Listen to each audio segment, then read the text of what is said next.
Okairi, welcome back to my channel, May Between the Pages. My name is Taylor, and today we have another wonderful episode of page chewing for you guys. Today I am joined by my co-host, PL Stuart, of course, and also Trudy Skies and L.L Macrae, both authors, self-published authors that have a lot of praise in the community, and especially for their world building, which we hope to talk about today. But before we get started, I would just like to give everyone an opportunity to introduce themselves and let people know maybe how they found themselves here today or just basic information about yourself. So if you wouldn't mind, maybe we could go. Can I point the right way this time? Nope. Maybe we could just go in a circle. Maybe do Trudy and then Lauren and then PL, maybe, if that works for you guys. Trudy, would you start us off? Okay. Right, I'm Trudy Skies. I'm a self-published author in Britain, in the northeast, where it's all miserable and grim, so they would tell you it's lovely, actually. I started off with publishing a book with a small press. It was a young adult fantasy book, and then I decided that I wanted to have more death and swearing, so I started writing adult fantasy with this one. Yay. I'd have the props, yeah. So I started with that, and I'm basically just writing adult fantasy, doing the self-published thing.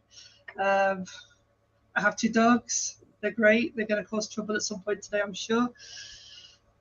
But that's it, really. I'm kind of bored. I just read books and write books and play games. Also, we love dogs here, so we don't mind if they come say hi. What about you, Lauren? So hi everyone, my name is Lauren. I write under the name L.L Macrae, but I have previously published under the name L.L McNeil. Some of you may know me from that. I published my first book back in 2017. So I feel like I've been doing this a couple of years now. I'm sort of finding my stride, I guess. I have 14 books published, and they're all fantasy. They're mostly about dragons and adventure and escapism and all that kind of fun stuff. Like True, I also live in the UK, a bit more south than she does, but equally as miserable and rainy and grey. That's just a given if you come to our little island. And I also have a dog who may well bark at some point during this because my other half might be coming home during this. But if we're all dog people, then that's fine. And then I am here because I also have some props. So The Iron Crown is my latest book. Epic fantasy, lots of dragons. True has a copy, which is wonderful. And then I also have The New Marauder, which is the first book of my original series, which are both epic fantasy, both full of dragons. It's pretty much all I write about. And yeah, I like to build worlds, which I think is why I was invited along here. That's not the only reason, of course, but yes. What about you, Pia? Hi everyone, I'm Taylor's co-host on Page Chewing. Taylor and the wonderful Steve talk books, who unfortunately couldn't make it today. So I'm honored to be a co-host. I'm also the author of the John Kingdom Saga, and I'm an assistant editor with the Before We Go blog, led by the incredible Beth Tabler, as Taylor is. And I love to talk about books and reading and writing, and just honored to have these 2 wonderful guests here today and listen to them. Same here. Actually, before we get started, we just have a couple comments here. Here to haunt True, don't mind me. Been looking forward to this. Here to haunt True as well, as any good GM should. High fives all around. Spooky author season has arrived. Yes. It has. It absolutely has. I'm here for the vibes. So, as Lauren did mention in her intro, when we were talking about this episode of Page Chewing, one of the things that we mentioned is that we wanted to ask both of these well-esteemed authors how they build the worlds that they do. Because pretty much every review that mentions the 13th Hour or the Iron Crown talks about the world building and how immersive it is and how captivating it is. And that was a huge aspect of the book that readers enjoyed. And as a fantasy lover myself, I don't know if you can tell from the shelves behind me, surprise, I also am a huge fantasy lover. I love world building. I love when I can just lose myself in a fantastical space. So we wanted to ask you guys, kind of pick your brains a little bit, how you go about building the worlds that you do. Where do you start, or do they come organically? Was there an inspiration that started it? Like, what's your process? What do you go through when you build them? And anyone can take that who has a comment to make. So for me, I start, because I write epic fantasy, so it's always second world. I tend to start with the map because my favorite kind of fantasy is very kind of quest based, traveling to different areas, getting to see exciting places. You know, they could be enchanted forests or floating cities. Oh, thank you, True. So it would be very difficult for me to draft, say, character A from question mark town goes to, you know, needs to go to another country, and it's just a bunch of question marks. I would get very muddled. So I tend to start with just drawing out a map, some squiggly shapes, picking out ideas that I like, and letting that kind of process be organic. So I don't sit down and think, yes, I must have this kind of city or this kind of continent or anything like that. I just start with some rough shapes and then just kind of see where I get to. And then I like to plot out all the little towns and cities. And then I like to go on a quest of my own to figure out all the names of things, which I find really, really fun. I use like name generators, or I'll just be reading and I'll see a word that I'll misread. And then I'll think, actually, no, maybe I could tweak it for something like that. So I like to kind of fill out the holes that way. And then at least I have a bit of a foundation to be like, okay, well, this looks like a cool place to start, or this looks like somewhere would be fun to travel to or explore or something like that. So I try to start with something sort of physical and let that kind of grow organically. That's like where I tend to start. And I remember very clearly sitting down with like an A4 sheet of paper and a pencil and just literally drawing squiggly lines to try and start what would become, you know, like the Iron Crown and the other books. I think all of us here love a good map. You know, I always refer back to them. I love reading ebooks, but one of the things is I can't flip back to the map freely. So that's really interesting that you start there. That makes a lot of sense to me. I think you made a really good point there about starting with the map, because when I started doing my Young Adult Fantasy one, I did ask someone, Soraya Kokorin, if I pronounce that right. She's an amazing map artist, and I asked her to do the map. And when I kind of sent her the idea, I said, I want it like curved like a scimitar, like a sword. And she was like, that's a terrible idea. She didn't say it quite like that, but it's kind of what she implied, that it was a terrible idea. So we went back, did a proper map, and her maps are amazing. She's great. But like, I did it after I'd written the book and the world, and the way she'd done the map actually made realistic sense. And as I was looking at it, I was thinking, okay, so the river's here, but I've written the river to be somewhere else, and they're crossing it somewhere else. And it's like, oh God. So I had to go back and rewrite certain bits to fit the map, because I didn't want it to change the map, because the map was perfect. So yeah, it's good to kind of start with a map, I think, so you kind of know what you're doing. Mm-hmm. Spatially, that definitely makes sense.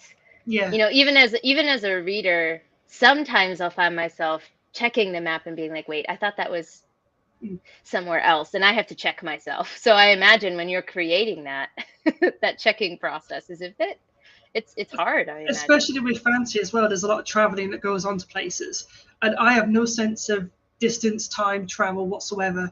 So I don't know if something's going to take 2 weeks on a horse or 1 day on a horse. I have no idea. So I'm just kind of guessing and making it up. And I guess that's kind of why with my my current book, this one, there's not really much travel. It's very simple. I don't have to think about it too much. Yeah, I can't. I don't know how horses work. I'm supposed to research that, I suppose.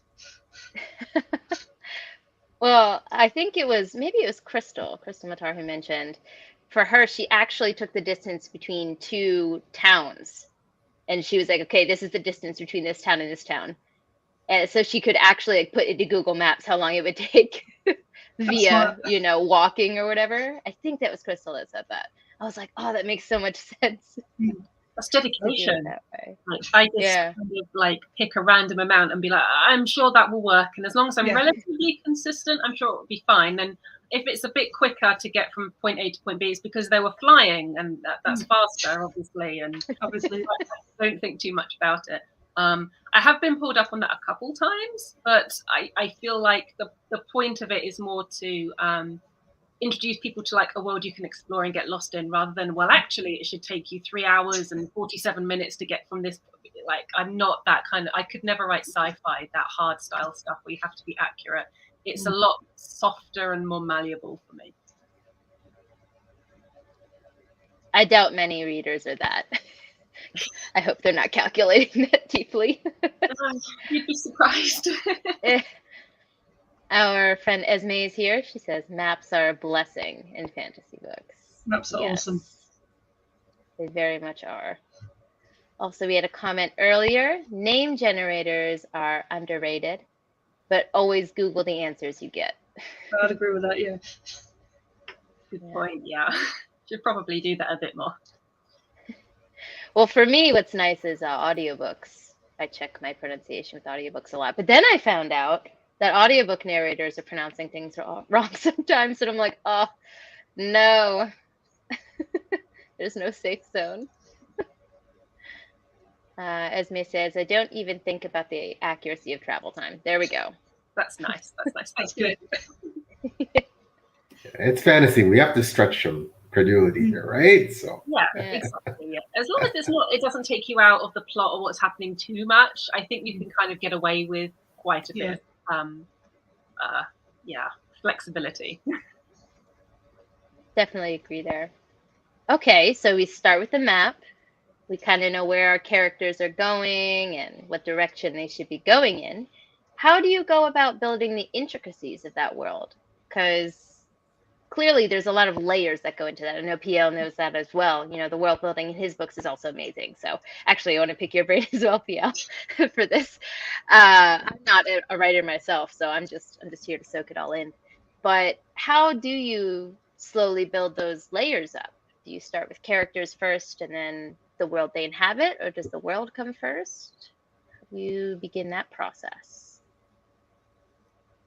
I think for me, I tend to start with the world first, and kind of like histories and conflicts and maybe like border skirmishes and who likes who and why. And then I don't go like too deep, but just so I have an idea of what the lay of the land would be like.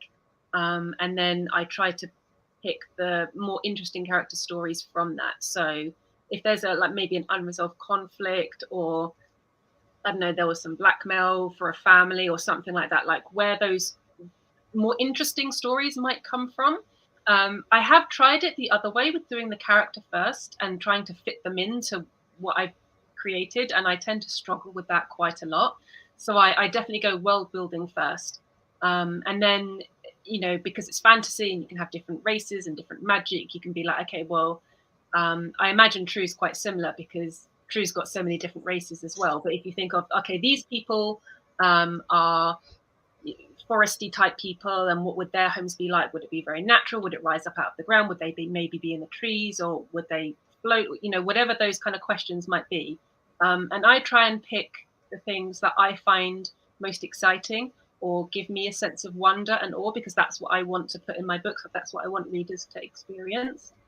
So I tend to go with the world and pick the most interesting place in terms of conflict and or magic system, I guess. And then I will find characters within those spaces that I think could have a really interesting story to tell by taking them out of those spaces. And like, now you're out of your comfort zone, now what are you going to do type?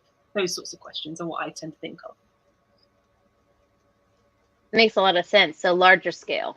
Yes. Getting down to smaller scale. Definitely. Okay. Mm-hmm. Yeah, I think I do world building in exactly the kind of same way. It's hard to kind of take a person and put them in the world because it just doesn't quite match up. It's a lot easier to build the world first and then the characters as they kind of exist in with the world, how they kind of grow up in the world, how they relate to it. Unless it's portal fantasy, in which case you can just shove anybody into this world and just let them cope. which is kind of what I do sometimes with mine. But in the same way, it's like you kind of have a character race and you build a world around them, and that's kind of what I've done with these ones. For example, the fire people, the Ember that I have, they're obsessed with passion, but they're also fiery people, so their home's basically a giant kind of in a volcano with loads of lava. So there's loads of lava, they're happy with that. But there's also casinos, because they're kind of people that enjoy casinos and parties. So there's parties, there's casinos, there's all that kind of going on, and they fit fine with that. And that's kind of how I based on my races. So I've got the Leander race, which is the lion. Okay, so there's lion people. They're a bit arrogant, they're a bit brutal, they're like fighting each other. So obviously they've come from a desert world that has arenas where they fight each other all the time and they're constantly competing. And in the sequel to the 13th Hour, I kind of go explore all of these different domains that I've created. And the Leander one, I have reference to them basically running up and down the plateau, because it's what they do for a challenge, it's what they do for fun, and that's fine for them, but not for the other races. So it's kind of how I built it up that way, that they all kind of fit within their own thing based on what their race is. And when I kind of started writing it, I tried to fill the world with races that made sense. So I kind of started with elementals. So there's a fire race, there's the water race, which is the Amne, the fish people. Then you've got nighttime and daytime, because that makes sense. And then I suppose you've got to have the laws of time. So we've got time people now, and it all kind of came about like that and all fit in with the 12 o'clock thing. So there's 12 hours, 12 races. That's kind of how it came about. But kind of how I do it is that it's a bit like a spiral when you're creating a book. So you start off with a concept or the world, and then you add a bit here, and then you just kind of spiral around, adding layers and layers as you go. So I guess it's also like an onion.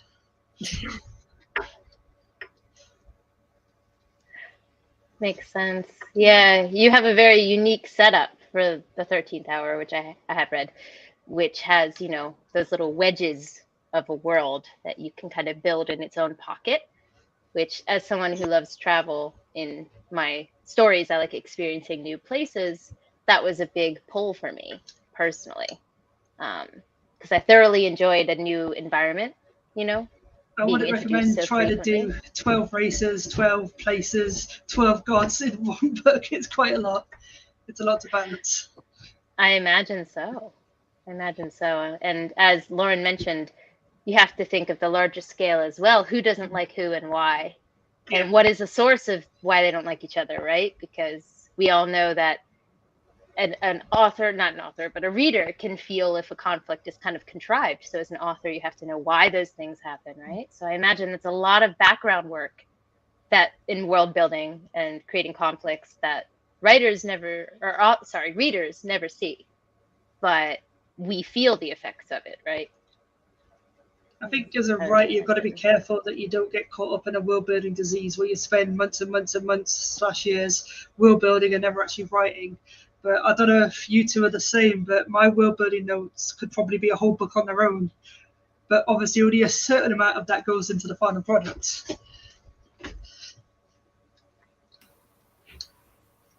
True. I feel like you've almost got like 12 entire epic fantasy worlds that you've created for your one book series. I know, but it's just like you've done it like 12 times. It's not just one thing with this is the magic system and these are the people and this is what they're about. You've done that like 12 times, but it all, like when I was reading it, I remember distinctly feeling like this, it just fits so naturally together. It doesn't feel like, oh, I'll just chase this idea, oh, and I'll add this one to it. It really does feel like it's a proper connecting like universe.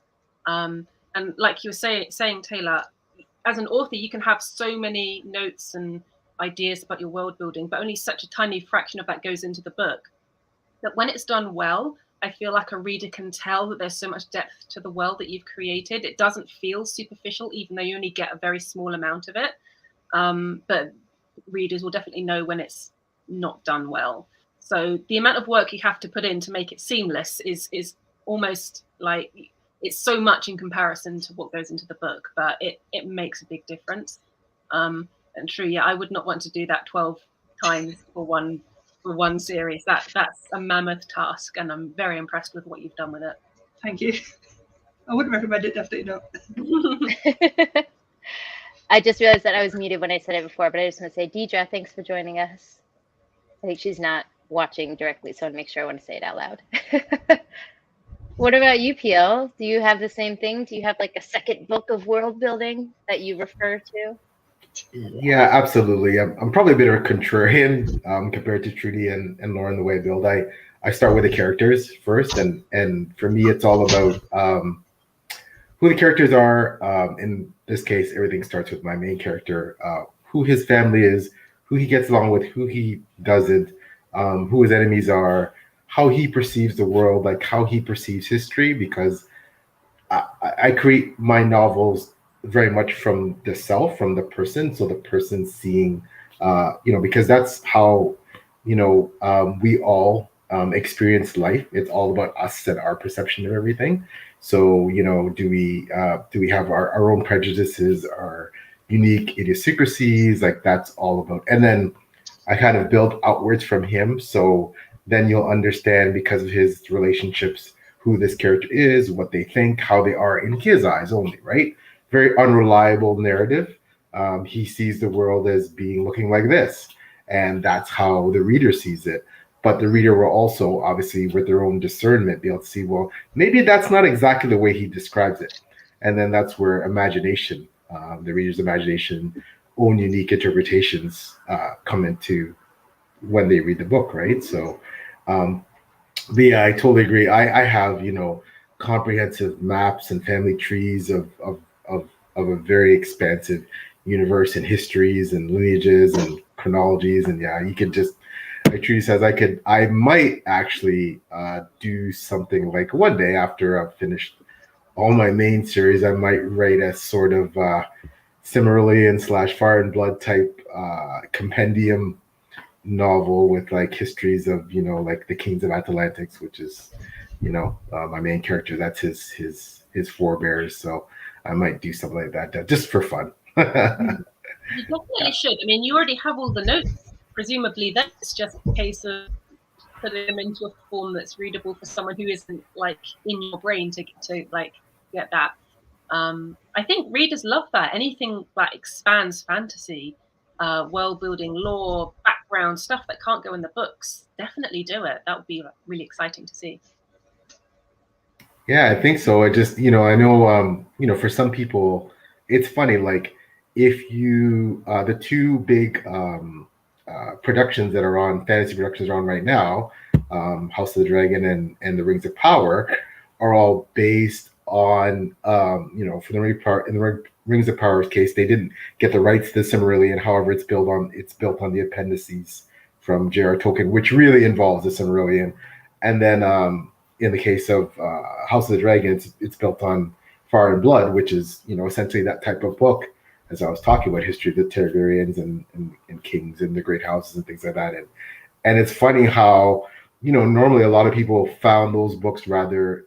Some people love them, but some people it's too dry, it's too reads too much like a history book, etc. But now these shows are on TV and people are loving them, so I think it's I don't know. I agree with Lauren that it's a great investment and just a real it's a great addition to your core novels if you write something like that. So I think that's down the road. I think though I'll probably be doing that, and I think I have enough richness in my world building that it can be I can make it unique and just again a nice addition to the main series.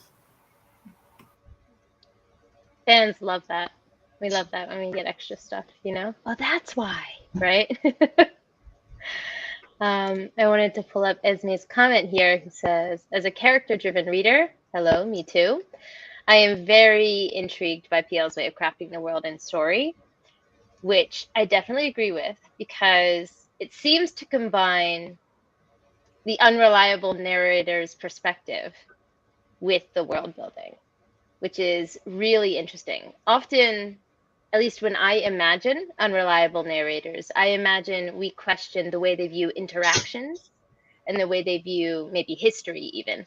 But I don't often think of that as affecting their view of the actual world we're inhabiting, if that makes sense.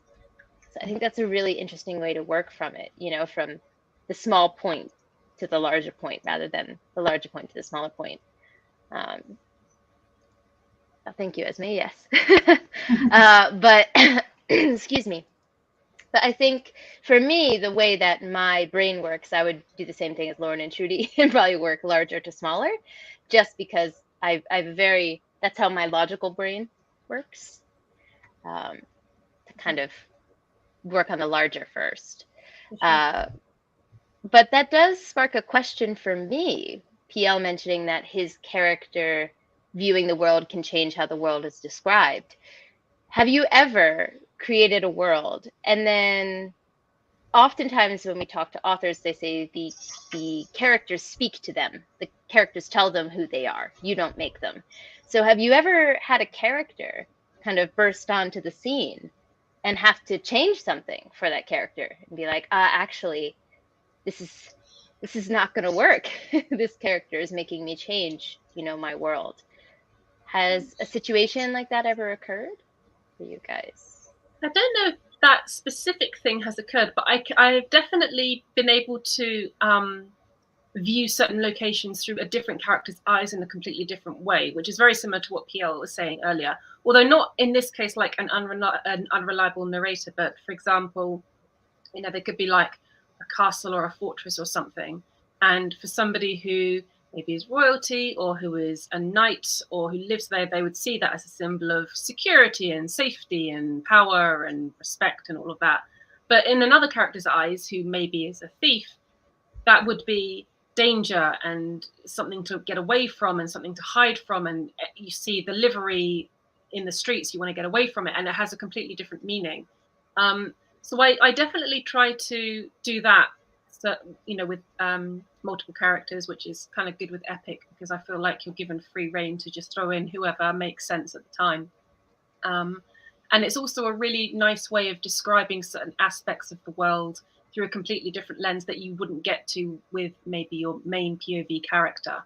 You get to see different sides of places, and then it allows the reader to build up a bigger picture of the world.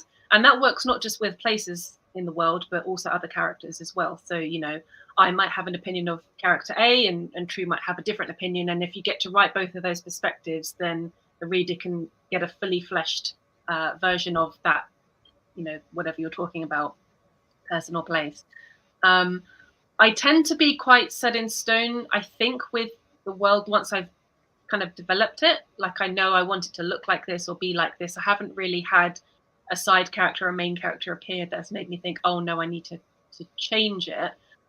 If anything, it's more of an added perspective on the thing that I've created in a new way that maybe I hadn't realized before or thought I would be writing before. But now that they're in that situation, it's like, well, I get to explore this side of it. And I find that quite fun. And that does happen quite organically for me. That's very rarely kind of plotted out. That's a really good point. Yeah. Do you have similar experiences, Trudy, or? I think I'm the same as Lauren in that, I like having different characters with different perspectives of things. And that's the fun with having multi point of views. But what I liked about the Iron Crown is is when we had like an antagonist point of view, because I always appreciate reading that in a book, just how they would see the world differently, how they would see the actions differently, and how they see the good guys. Maybe the good guys aren't so good or competent as the good guys like to make themselves believe. So I really appreciate that. In the sequel to the 13th Hour again, the character of Jinx gets her own point of view for a few of the chapters, and she's incredibly fun to write because she is very destructive and sees the world completely different to the other characters. She kind of sees a world that she doesn't particularly like, and she's incredibly fun to write as an antagonist. Well, that's exciting that we get her perspective.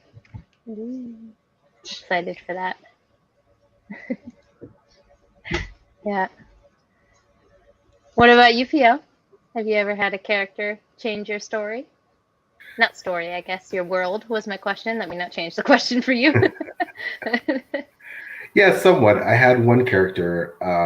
She's quite an important character, Lysis. She's a mage and a princess in my novel. And what happened is that she was always supposed to be integral to the series. However, the more I wrote her, the more I really liked her. And she's based on my stepdaughter. And her personality it's just so huge, and she just started to take over, and she demanded more time on the pages. So I started giving it to her, and I realized the more time I gave her on the pages, I felt the more rich the story became, and she just keeps getting more and more and more.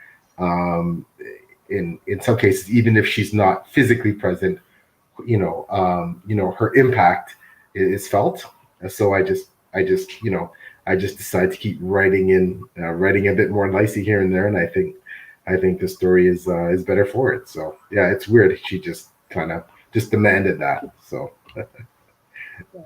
A lot of characters tend to do that, and you don't realize they're doing it until you're like halfway through, and it's like, okay, right, you're a bigger character than I thought you were going to be. We'll give you some more page time. There's always that one side character, always. Yes. It's so fascinating to me the way that authors talk about their characters, the same way that readers do, honestly. Like they're alive, That actually, the PL mentioning mage kind of sparks my question for another aspect of world building, which in fantasy doesn't always exist, but usually does, which is magic systems, or the presence of magic. So we all know, the Brando Sandos of the world, hard magic system king, if these are the rules, you function within the rules. Then, people don't realize just how much of a soft magic system Tolkien had. Some people don't, right? It was just putty, essentially, right? So, none of those characteristics are bad. It just makes for a different story. So I wonder how you go about deciding what type of system would match your story, or how you decide where on that spectrum it's going to be, because it's not just one or the other, right? There's a mix, there's a spectrum along the way. And I just wonder, as a author, how do you decide what matches your world, what matches the place you've created? I like to go as soft as possible, mostly because I don't think I'm good enough to write a hard magic system. I don't think I would be able to. There's always that meme of, what you see in your head and what you write on the page are so far apart. And I think that would really be the same with a hard magic system. So when I was writing Iron Crown, the prequel novella actually I wrote first, the concept of that magic system was, for me, I like dragons. I like writing about dragons. And it was a case of, okay, well, how can I do them slightly differently to my previous books, also about dragons, rather than just, these ones talk versus these ones don't, or, some kind of a superficial difference. So I went with the idea of, what if they were spirits, and what if they were only nature spirits? So that's their limitation. They'll only form wherever there's lots of life or an abundant material or something. So you have the spirit of a forest or a mountain or an ocean, or the spirit of iron, for which the Iron Crown is named. So that was like my concept, and I feel as long as the concept of the magic system is strong enough, then you can get away with it being very soft and malleable. And then there are mages in my book as well, but they're not related to the dragon spirits. It's a different kind of magic. But I didn't really know what to do with it. So lucky me, I didn't actually give that character any POV chapters, and we didn't spend much time with her. So I didn't have to worry about how that actually worked. That's a problem for book 2. So I'll probably give some rules to that, but it will never go to the hardness of Sanderson, because I think I would probably change my mind too much, or I would write myself into a corner. And I like the fact that it could potentially adapt and evolve and change as per the character's growth and the story changes and things like that. I like it to be a lot more fluid that way, because then I have a bit more freedom to kind of make it make sense and still be consistent, I think. Makes a lot of sense. And you've sold me. Elemental dragon spirits. Girl, I'm there. I'm there. Some of them are very grumpy as well, which people seem to like. Love that.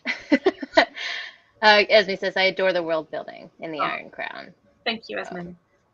I think I'm the same as Lauren. Keep it as soft as possible. What I kind of did is I have gods, and the mortals are kind of based on the gods, so they have kind of similar powers or powers related to their race. So it's all kind of race based, and there's no, unfortunately, breeding between the different domains, so you can't end up with a sun character that has other powers. But maybe in the future that'll be a thing. I have thought about it, but so it's kind of basic in that way. But when I was kind of designing the book, it's like, okay, I've got these god powers, and I've got these gods with amazing god powers. They can literally do everything with their gods because their powers because they're gods. So it's like, how do you avoid the feature creep? How do you avoid them getting too overpowered and just kind of like destroying everything with a snap of their fingers? And that's kind of what I try to do with the main character, who, would it be a spoiler maybe, but she can kind of like bring the gods to her level a bit. So that kind of, but as the sequels go on, it's like those gods are going to become more powerful, and there's going to be god on god battles, and it's just going to be all very Final Fantasy. Lots of powers kind of going everywhere, and I'm hoping that I don't end up with just like a Deus Ex Machina kind of problem, but hopefully not, because that's always going to be an issue when you're dealing with gods. Do you plot out? Like, do you know what's going to happen like in the next? Oh yeah. You do? Okay, so I think it would be fine then. I think it will be okay. Hopefully. Yeah. But I've kind of got it that like there's certain set rules, but then the rules kind of change, and it's not necessarily because the rules change. The rules were always like that. It's just the mortals assumed that the rules were always like a certain way, but actually no, they're gods. They can do what the hell they want. So yeah. That makes sense. I like that. And we have powerful gods. I'm sold, which I second that. People who watch my channel know gods walking amongst us is one of my kryptonites. If that's in a synopsis for a book, I'm gonna read it. So I love gods who are morally corrupt. I really enjoy that in stories. Gunmetal Gods is the one that does that really well as well. So I just saw it in the background, so I thought I'd mention it. But yeah, I really love that element of your book as well, Trudy. But well, PL, we're asking everyone. What about you? Yeah, it's funny. I wrote a blog about this on my website, and I recently read my first Sanderson book, thanks to Taylor. We're going to be getting into more and more Sanderson, hopefully in the future, together, exploring with some other people his works. But yeah, I as much as I have so much respect for what he did with his hard magic system. I'm definitely I prefer soft magic systems. I admire, again, as I said, I respect Sanderson. I think I like that lawless aspect, that undefined aspect of soft magic. It's mysterious. There's that element of surprise. All the powers can be easily described or comprehended, and it kind of, I feel that, and if it's well done, hard magic, of course, it's fantastic. But I think with the soft magic, it's that feeling of being awed and these endless possibilities. You don't know the scope. It can be, it's almost immeasurable. And I love the ambiguity of how transcendental magic can be. Like, I want to be able to guess what the person who is wielding the magic is capable of, and worried that, oh, well, like, if I don't know what this person is capable of, what could they do? And could they harm my favorite characters or be helpful to them? And, like, I do enjoy when the magic system isn't what I feel too rigid or restrictive. And again, that doesn't mean that I can't enjoy books with hard magic systems, because there's lots that I have, right? Thomas Howard Riley, We Break Immortals comes to mind. Just phenomenal book, and his magic system is it's like Sanderson. It's detailed down to the last, but it was phenomenal, and I really enjoyed that book, and I enjoyed the magic. But typically, I do enjoy the softer magic systems, and I think when you have a soft magic system, it almost provides like some really ideal levels of conflicts for the characters, because they're striving against something that they struggle to control or understand, right? And I think that's something that I really enjoy. And like I said, I like being surprised. Taylor, that's a great point when you mentioned Jared Tolkien. That's one of the perfect examples. George R. Martin, another writer that I really look up to, and I love his work. You know, like with Gandalf, you don't know what Gandalf can do, or how he's going to do it, or necessarily even where all his power comes from. And same with A Song of Ice and Fire. You know, you have the others and all that. Like you don't know. You know, people ride dragons, and you know, how do dragons exist? You know, why is it that only the Targaryens can master them? You know, and like it's just I love those very, you know, unknown elements. So that's just part of the reason why I really enjoy soft magic systems. So Yeah, I agree. I think soft lends itself to that wonder and awe, and you know, makes it so magical because you don't have all the facts, you don't know what these characters can do, and particularly if somebody more powerful comes along, it's like, okay, well, we know that you're good, but what can you do? And I find that kind of mystery element of it really exciting. And I think when you're writing it, like I mentioned earlier, you get a lot more flexibility and freedom, of course. And I think that you can expand it indefinitely, but as long as it still makes sense within the world that you've created. You can't just suddenly do something completely out of left field, because I don't think that would be satisfying at all. But when the system can grow and change in unusual and unexpected ways, I think that is, for me personally, so much about what I love in fantasy, because it's that pure magical escapism and it's that wonder of what it can do. But yeah, like you said, you can still enjoy the hard magic systems. It's still very clear what you can and can't do. But I personally prefer the softer side of things, when it really can go on and on into infinity, and let's see what ideas we come up with. I read something about like magic systems that was saying in like contemporary books or urban fantasy, you don't necessarily describe the mechanics of how a car works or an airplane works, and it's the same kind of thing in fantasy. You're not going to open up with that. You're just going to assume, okay, cars work, airplane works. You're not going to go into that much depth.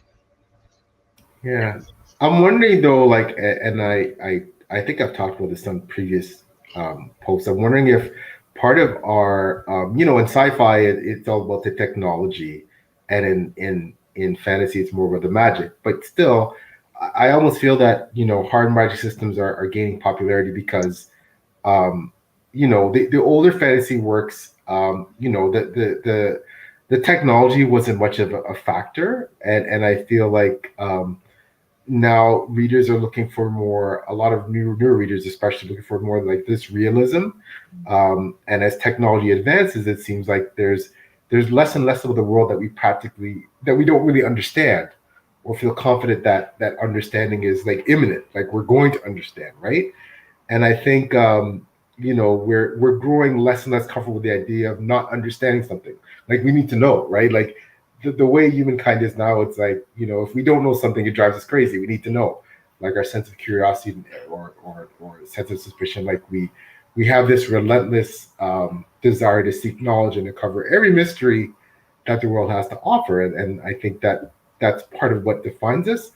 But so if we can't categorize it and give it rules and regulations and put parameters around it, sorry, it's sometimes, I think, hard to accept, especially for I find like my kids' generation, and you know, they're adults now, all of them, but you know, like they need to know, like, well, I need to understand how this works.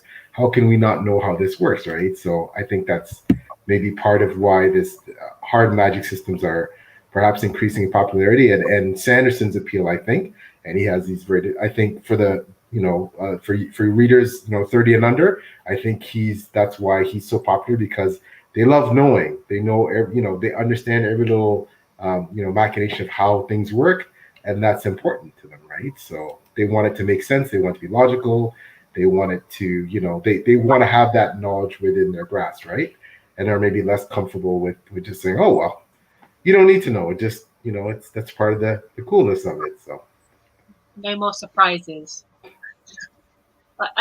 That's a good point. Oh, go ahead, Lauren. I'd never actually considered that before, and now that you said that, I feel like a light bulb has just been switched on, because that makes so much sense. It's almost like we don't want to wait week in, week out for the next episode of our series. We want to binge watch everything now. We need to know it all now, and it's kind of like almost like Googling the plot of a film while you're in the first 10 minutes of it, because you need to know if the killer's going to be caught or whatever. And I'd never considered that before in relation to fantasy and magic systems. So that's That's really awesome, Neil. Thank you. I definitely agree with the point that I think it is affected by generational change, but also I would say the individual life of a human has an effect on this as well. Because if you look at the books that have the most whimsy, the most unexplained things, it's middle grade. Those are the books that things just happen because they happen. Like one of my favorite middle grade series is Nevermore. And there's complete scenes in that book that make no sense logically, but that's what I love about them. I'm like, oh, that just happens here, and I accept it because it's a middle grade, right? And it's written with that childlike mindset is the way we go into books like that often, right? Excuse me. But not only is the generational change with technology, but as you get older, you're told stop imagining. You know, you got to figure out why things happen as part of being an adult, right? So, you know, no, you can't be a Pokemon, okay? Those exist in a game, you know, and while there is some good point to being aware of reality, don't get me wrong. I thought I was a cat for way too long when I was young. You know, so there is, I'm not even a cat person, so I don't know what that was about. But there is a good point, you know, to being aware of what reality is. But it's almost beaten out of us when we're older. And I feel like we've also talked about how fantasy is now available to a wider audience, right? With the Game of Thrones show and things like that. Like the wider audience of people is looking at it. So I think the appeal to people who usually read, maybe don't read, or read nonfiction books that have a hard magic system are like PL said, you can grab onto them. It's like a puzzle. I love puzzles too. That's one of the reasons why I love Sando, because I can, if he writes himself into what I assume is a corner, I'm like, how is he going to get out of this? It's like solving a puzzle. And that's enjoyable, I think. So I can see all those factors kind of coming together into one, maybe. Yeah, definitely. I don't know. I think fantasy sometimes is still almost looked down upon. Like I don't think as much as it used to be, but I've definitely. So I do like Comic Cons and things like that. I sell my books at tables, and one of the first questions I ask people is, "Hi, how are you? Do you enjoy reading fantasy?" And that's obviously a great opening to a conversation about all the great fantasy that we've read. But more often than not, I kind of, it's almost looked down upon. It's like, no, I only read classics, or I only read literature, or I only read sci-fi because that's the more accepted one. And it's kind of, I know it's not middle grade, but I feel like it's that magical world just for kiddies to play in, and it's, you know, real grown-ups wouldn't actually spend their time reading this or writing this. So I wonder whether that maybe has something to do with like the popularity of fantasy changing over the years, like whether people's mindsets are changing. Like you said, because we now have TV shows where it's like, look, fantasy, and it's on the TV and it's mainstream and regular people can watch it, so you can enjoy it too. Whether that's maybe opening up fantasy books for people that might have otherwise thought it's not for me, and then realizing, oh no, there's actually stuff in this that I like. You still get drama between people and political intrigue and romance and fighting and all of the stuff that you like in other genres. So that's really curious. Don't get me started on people, you know, looking down at fantasy. One of the first videos I uploaded was a video that is Get You Know the Fantasy Reader. And one of the questions is, what do you want people to know about fantasy? And I went on a rant about how, like, fantasy is literature, okay? Just read, what do you think Shakespeare is? You know, it's just kind of what I left that at. Yeah. But you definitely have a point there that I think it was typically seen as lesser, and there might be a change in the winds a little bit. Hopefully. Nowadays, hopefully.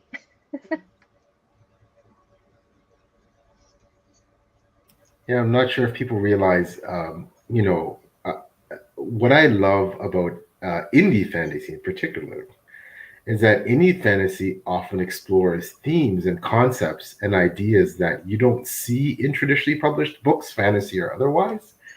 And, you know, there's some great stuff, and it's stuff that's really thought-provoking and it's dynamic. And,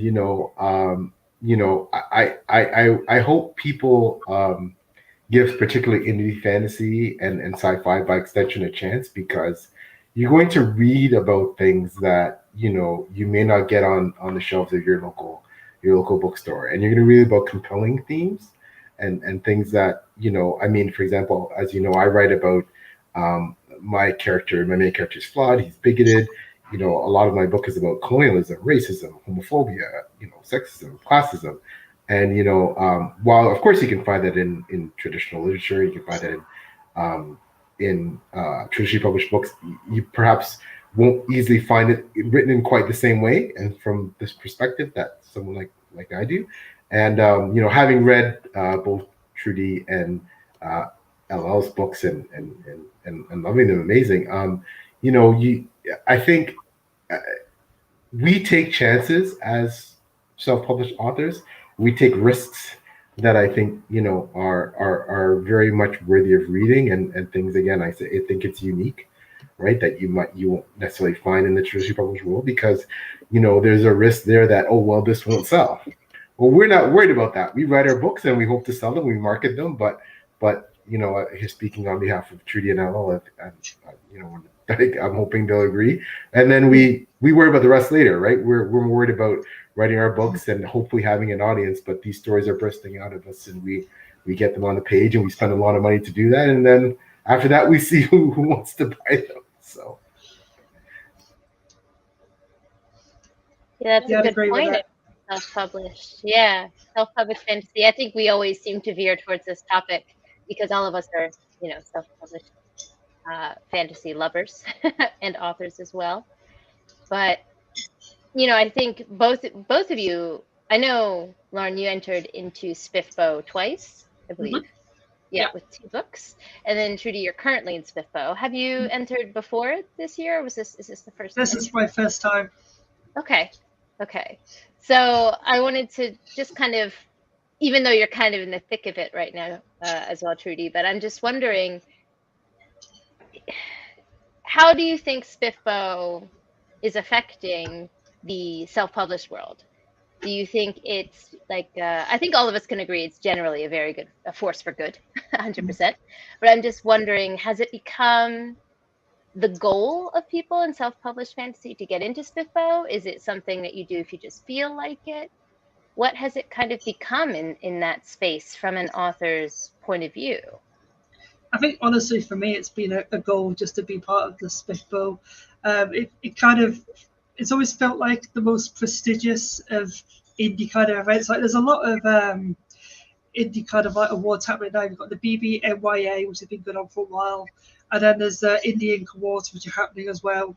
And people always talk about doing more, because previously there hadn't really been many awards. There's loads of awards for traditionally published authors, but there hasn't really been so much for self-published. So the SPFBO is kind of like, to me, it's always been the best of the best. It's the top tier stuff. Anything that's like up there with the SPFBO is just pure quality indie gold. So you kind of want that kind of badge of authenticity. It's almost like, from a trad perspective, you kind of feel like, oh, I'm a real author because I have an agent. And from an indie perspective, to me, it's like, oh, I'm a real author, I'm in SPFBO or whatever. Or that, not necessarily I'm in SPFBO, but if I kind of get up there, like if I somehow manage to survive. But even then, it's like, if I get kicked out of the SPFBO, it's like, okay, I'm just going to keep going in every year until I eventually get to like a semi-finalist or whatever, because that is the goal for me. Because it just kind of proves that you're just the best, almost. Maybe I'm putting too much weight on it. No, there's no right or wrong answer. I was just genuinely curious, as someone who was brought into the fold this year by PL, the man himself. This is my first year being a judge, before we go blog. And that's a very different lens to look at things, right? So I'm just curious. How I feel about it. I'm not sure if other people feel the same way. Mm-hmm. I mean, I think the contest kind of has like a twofold like effect. Firstly, as any indie author will know, marketing is like the hardest thing. You can write the best book in the world, but if people don't know about it, then they're never going to read it and you're never going to sell anything. And I think this contest is really, really good at shining a light on books that would, otherwise fly under the radar, so to speak. Even if, regardless of badges earned or anything. The fact that you're listed on a blogger's page, they're talking about it, they're showing covers, they're saying this is this book by this author, this is what the blurb is about. Just that alone, and people will be like, oh, okay, that sounds like something I might be interested in reading. That helps massively. And I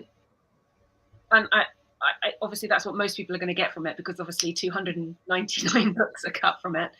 And then secondly, I think it is working really, really hard against the stigma that self-published books are bad or of lesser quality. So many previous winners and finalists and semi-finalists have gone on to get trad deals, either for that particular book or series or something else. And I feel like the powers that be in the trad world are, instead of being like, oh yeah, SPFBO or self-published stuff, that's a thing that happened, they're now like interested in what's going on and what books are being talked about, and looking to maybe get more books on their lists. So I think it's really, really helping against that stigma. And you see it talked about in Reddit threads, and it really, really helps elevate the fact that these are very, very good books. And like Pierre said earlier, you can read about themes that maybe you've not read before, that haven't been explored before in this way, that you have more own voices authors, you have, I just feel like, more real stories, because the authors are the ones that are telling them, and these are people that may not have had a chance traditionally, either because they haven't tried to get an agent or were unsuccessful and experienced rejection. So I feel like this contest and others are really, really helping to elevate self-publishing as a whole. And it's not I don't think it should be the goal to win it and get a trad contract, but that has happened, and I just think that you it can help you find your tribe with other indie authors, and I think it's just a really positive impact in the whole community. Even though there is a huge amount of luck involved, it's I think it's doing a really good job of what it does. I think as an indie reader, as someone that's been kind of following SPFBO as a reader, it's just kind of grown and grown each year, getting more popular. It just seems to be getting bigger and bigger, and that's a great thing, because it means that more indies and self-published authors are in the limelight. And now we've got the sci-fi version of the SPFBO. Yeah. How would you call that? SIF? Perfect timing. SPSF. What are we calling that? I'll call it Spacebo. Spacebo, I think, is the people use it as the fine. Yeah, that'll be fine. As the that's great. This is a really good point, though, that it's terrible for the TBR. It is, yeah. This is such a good point. It's my first year being a judge, and I'm like, well, goodbye to the end of the year TBR, in a good way, in a very good way. Space.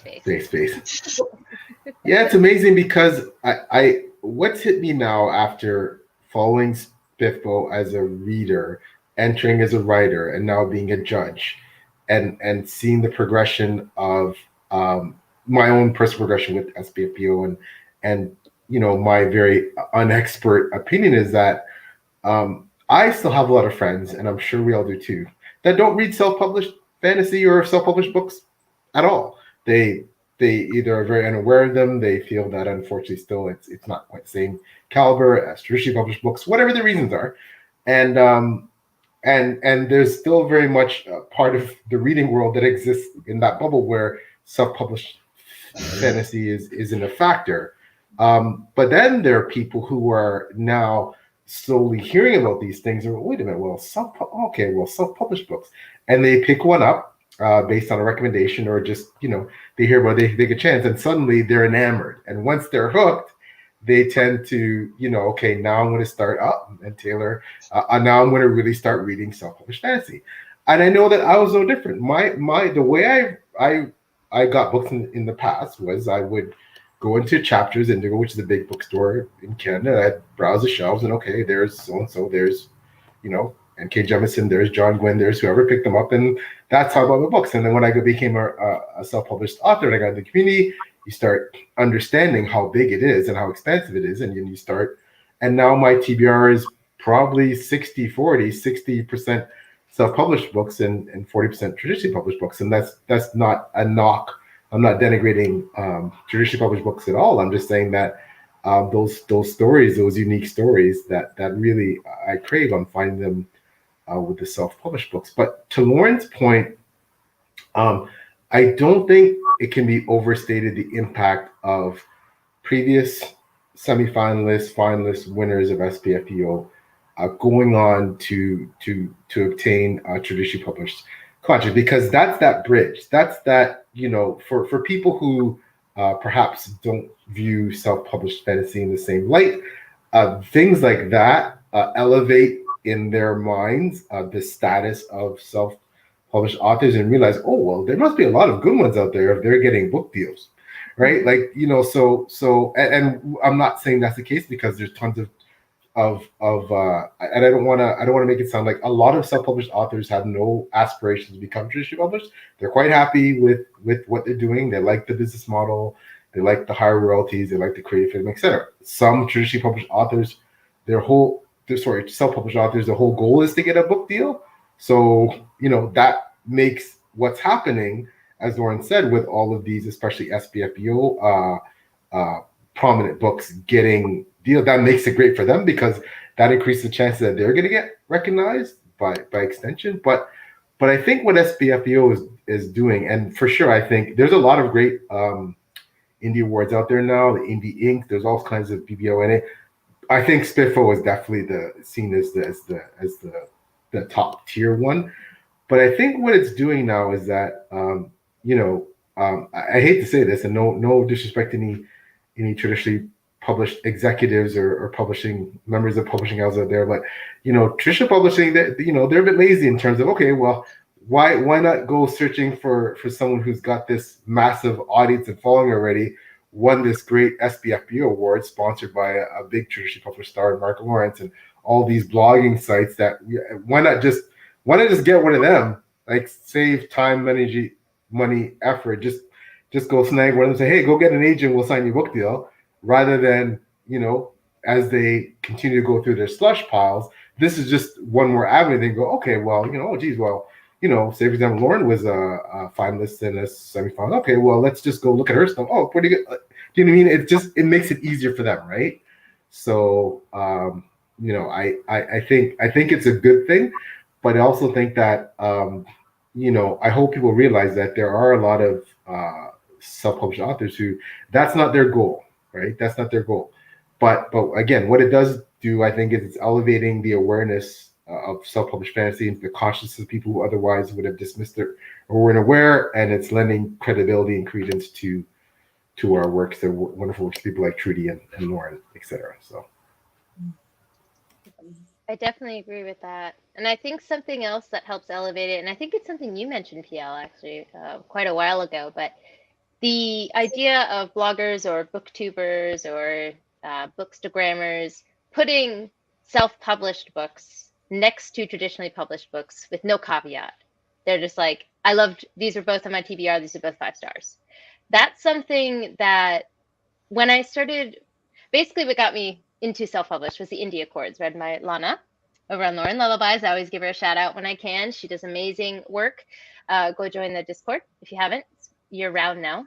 But that was a place where that energy was fostered, that there was no difference between a self-published book or a traditionally published book on your TBR. This was just your TBR, and these were the books you were going to read.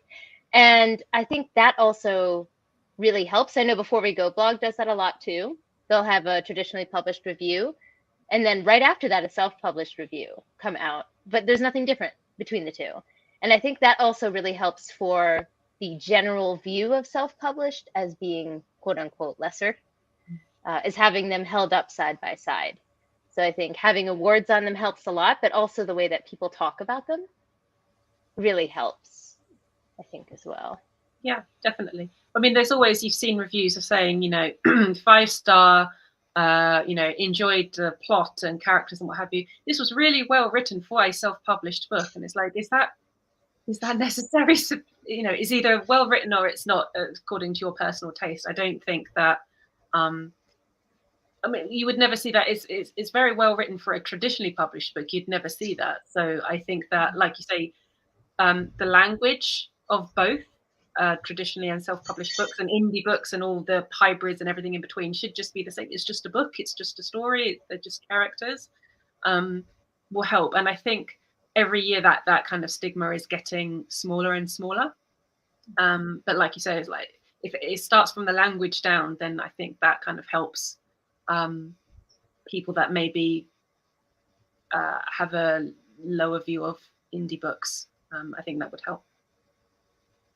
Mm-hmm. We had a comment from Esme. I got into indie after reading The Lost War, which was a SPFBO winner.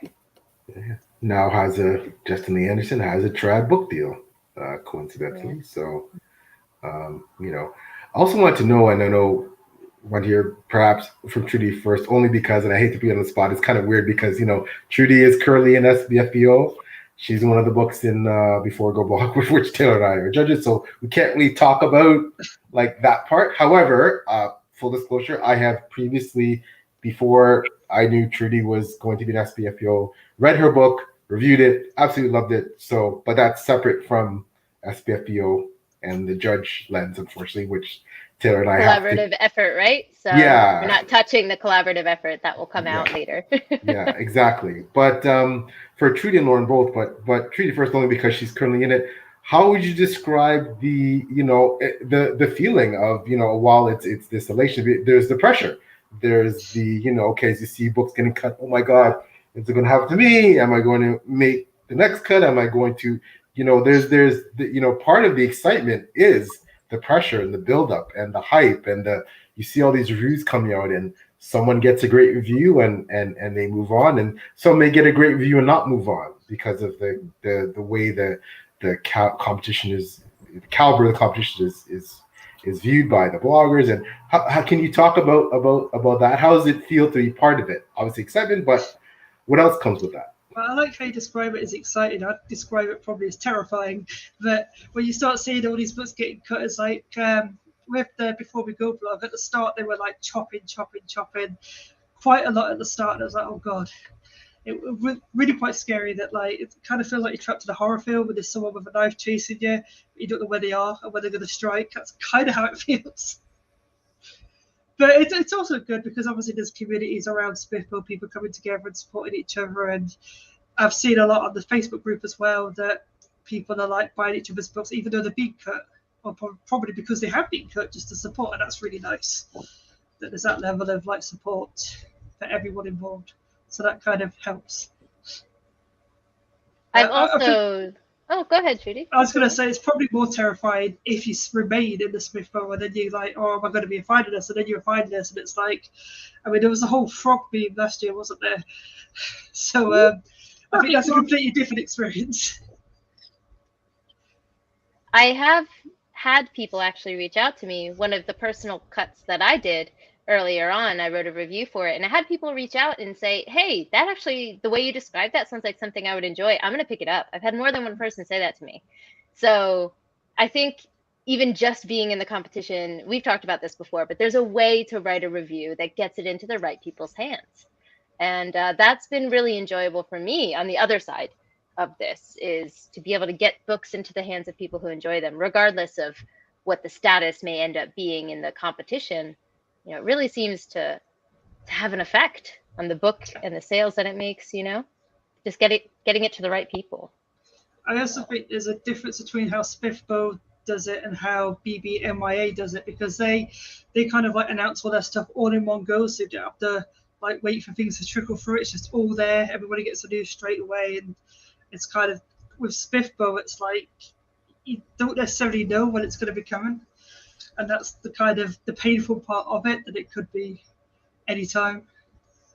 So that's what makes it slightly more terrifying. Fair point. Well, Lauren, you've been through the gauntlet, right? You've been in that finalist spot. How was that experience? Yeah, I mean, I imagine it's stressful for both the authors and the judges, because it's all well saying, like, yeah, you get to read all these books and find some favorites, but I imagine it's very difficult to choose when you have, a couple of books that you enjoy equally, and it must be very difficult to cut books that you didn't particularly enjoy. delicate balance. And like you said, there's a way to review things, and that's extra stress and extra pressure on you. But authors, it's kind of just hands off. We've just put our book in, and then it's out of your control. You just kind of sit back and wait. But the waiting can be stressful. And although I'm very grateful and fortunate to have been picked as a finalist last year, which I know is a big luck of the draw. It depends who you land with and what other books are in your group. I know that for me, it felt like the competition was over at that point to have made it to the finalists, because at that point it's like, okay, we're all in the same boat together. There's just 10 of us now instead of 300. And we were cheering each other on when we get positive reviews and commiserating when we got less than positive reviews. But it was more stressful, to be honest, because then it's like everybody's eyes are on you rather than just one blog that happens to have your book. So it can be very stressful, and I would advocate greatly for looking after your mental health throughout the process. If you are finding it overwhelming to, be refreshing bloggers' websites daily, multiple times a day, just don't do that. Maybe have a friend that will tell you if your book happens to be mentioned at some point, and then just try and forget about it as much as possible. Like PL was saying, there's lots of different reasons that authors enter this. Some want to enter it because they really want to win it. Some really want a trad deal out of it. Some just want some eyes on it. But only one book will make it to the end. So there's the chances that you'll do very, very well are so low that it's the amount of stress and terror is too much for what it is. I would just say try and enjoy it as much as possible. I've made some, I would say, lifelong friends through it. I've discovered books that I never would have discovered otherwise, read amazing books that I never would have otherwise. And just kind of that community aspect of it. It's stressful for the judges, it's stressful for us, but we're all coming together for this process that lasts a year, and some good will come out of it, and trying to focus on that rather than, will they like my book, will they not, what score will they give it, and kind of like the details of that, if that makes sense. Oh yeah, so very well said, so eloquent, both Trudy and Lauren. Yeah, that's so well. And to Lauren's point, just having fun, enjoying it. Learn, you get to learn about some new books you might not otherwise have known about. You get exposure for your book that you might not otherwise have got, regardless of how you finish. And I think to Lauren's point again, another excellent point. The key is having a support network of people that are going to pick you up. You might be a finalist but get a really bad review, and that's tough. And then or you might get a positive review and just keeping you, without getting too high, because a positive review doesn't mean that you're going to win the competition. So but having that support network, I know that was crucial for me when I went through SPFBO, and most of the people in my group, a lot of them went on to be finalists, and they're phenomenal. And seeing what they went through, I almost felt relieved.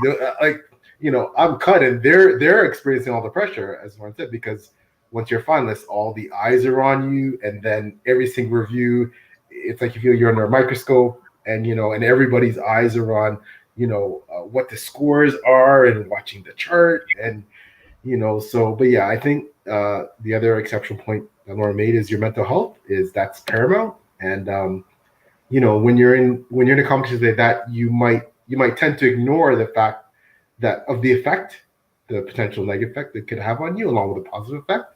So that's really important to some self-care and looking out for your friends as well and their mental health, because it's you can see the effect it has on them. Perhaps they're not even realizing it. And all along with all these positives, that yes, there's that downside, right? So those are all really important things that were said. Definitely agree to remember the larger picture, right? We're all here because we love books, right? And there's actually a comment here from Luke saying, John Palladino reached out to me after my review and cut of Trials of Ashmount, and he couldn't thank me enough for the exposure and support. SPFBO is awesome in that regard. And I just, that comment makes me so happy, because that's what it's all about, right? It's the exposure, right? We're here for each other, so. Yeah, I think the one thing to remember is that books are so subjective, and just because it's being gets a low review, it doesn't mean that you're a terrible writer or your book is rubbish and you don't deserve to be there.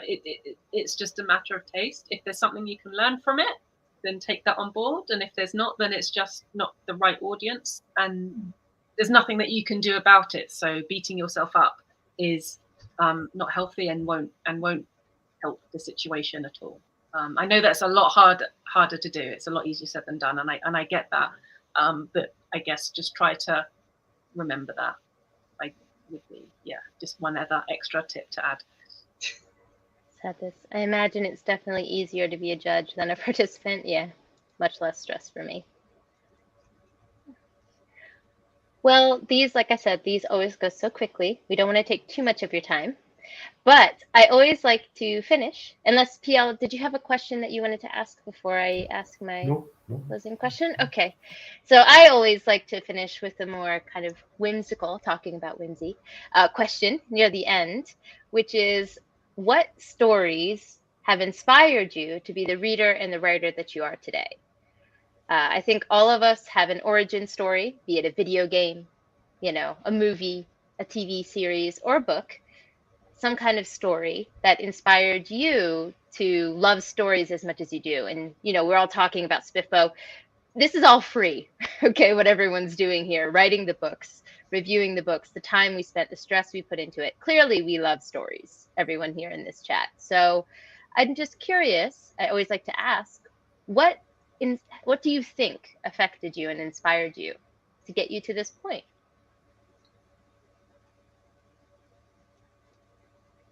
Take your time. I know that's a big question to ask. I can say for me, well, I used to play video games a lot as a kid. And of course, read a lot. I was in the library all the time.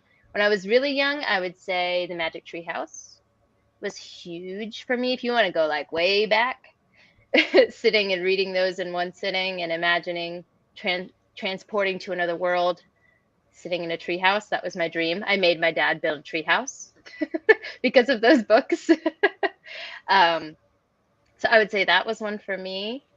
If you want to go video game wise, I loved Kingdom Hearts. Big fan, even though the story makes zero sense. Something about it stuck with me to this day. And it got me invested. I think those things are what made me character-based readers. I cared about the characters in both of those cases.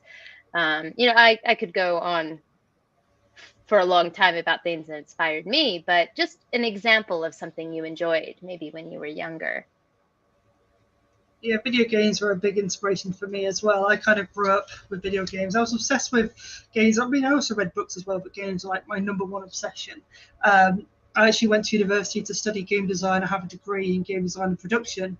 But when I was kind of working on my dissertation, and also after I got a game job working on like mobile games, I kind of realized that I loved world building more and I loved stories and the characters more. And that kind of made me decide to start reading more and then also writing more. That's kind of what got in there.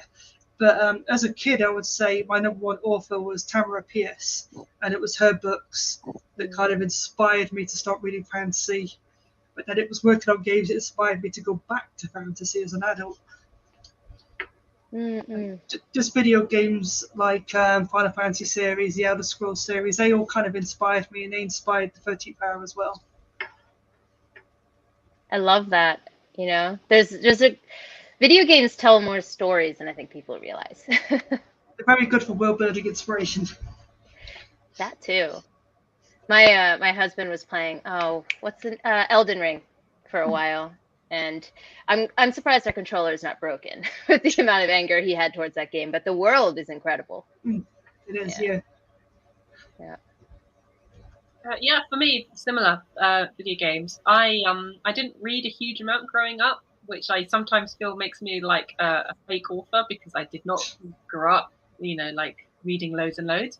But I did read the lore in RPGs, which are kind of like books in visual form, I guess.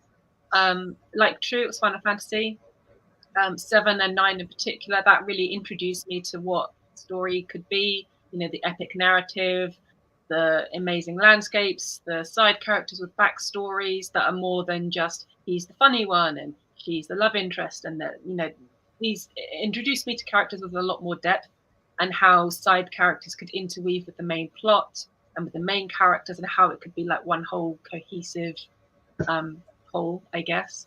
And that really introduced me to storytelling. It introduced me to fantasy. It introduced me to all of the things that I love now.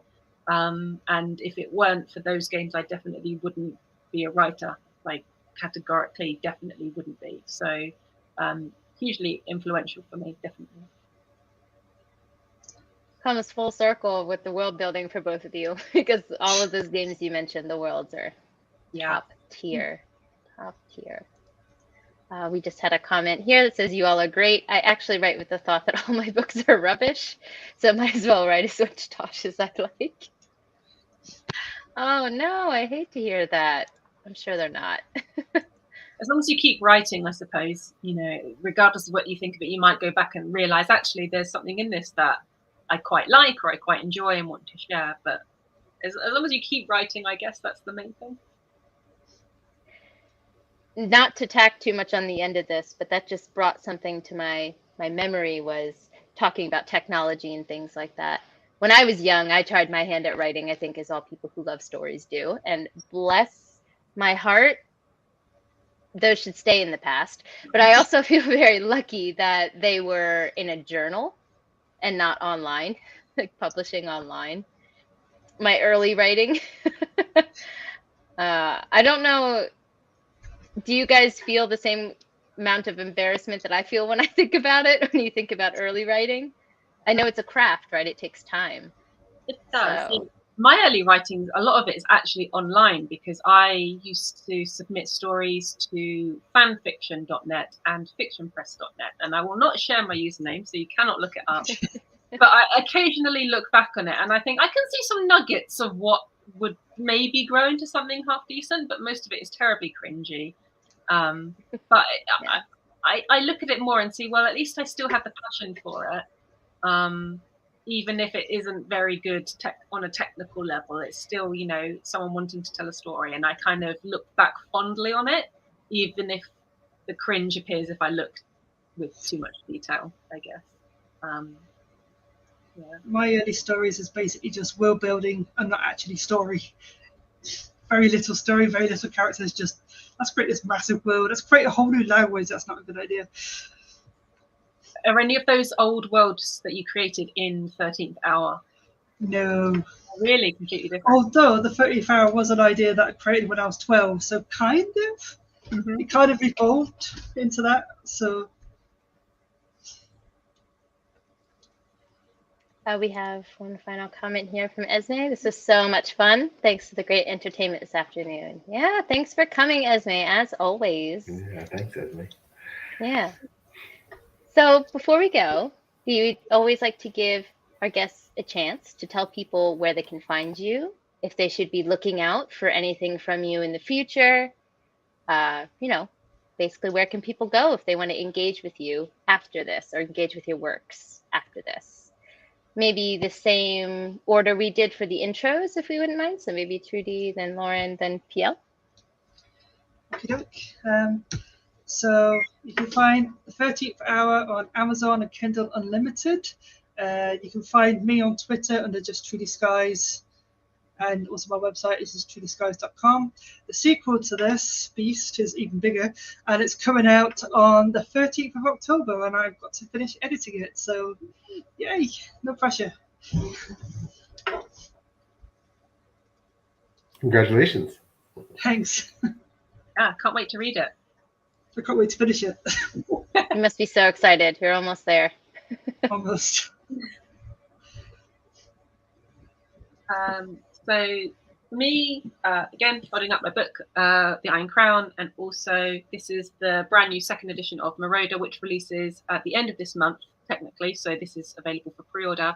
My website is llmacrae.com. That's where you'll find links to all my socials. That's where you can buy all of the physical paperbacks. You can also get them personalized to you, signed, lined, dated, and get some cool dragon sticker swag as well. And all of the books are on Amazon as ebooks and in Kindle Unlimited, and audiobooks all over the place where audiobooks are found too. But the physical ones are just through me. I know that's a bit weird and frustrating, and I'm sorry for international shipping, but I have a weird topsy-turvy approach. But the website is like the hub for all of that information.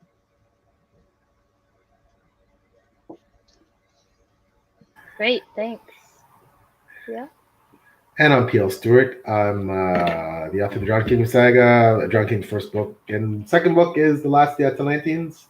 Book 2 recently went on tour with Escapist book tours. Thanks to all the bloggers who gave me some phenomenal reviews for my second book. Working on the third book right now, Lord and King. And that should be released in the spring of 2023.